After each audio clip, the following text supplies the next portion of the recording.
Out of the growing tensions between the U.S. and Israel. Over the weekend, Benjamin Netanyahu doubled down on his charge that the White House is withholding weapons.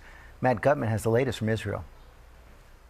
This morning, even as Israeli bombs continue to pummel suspected Hamas targets in Gaza, Israel's prime minister, for the first time, saying the intensive phase of the war is about to end.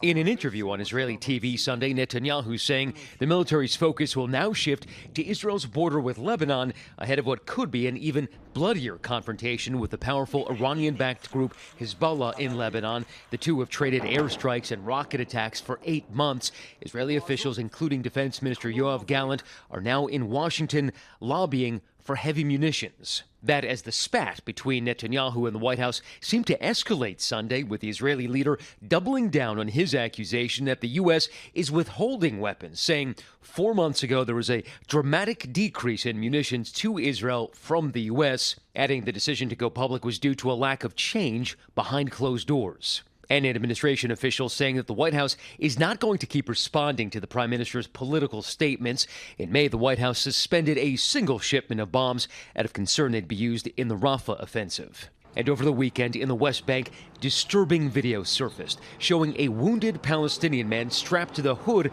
of an IDF vehicle. The IDF saying in a statement the incident violated orders and standard operating procedures. And the Israeli military telling us that that man was transferred to an ambulance.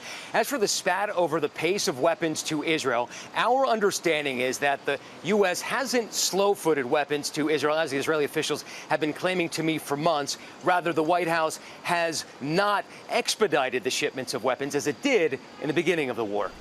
George. Matt Gutman, thanks very much.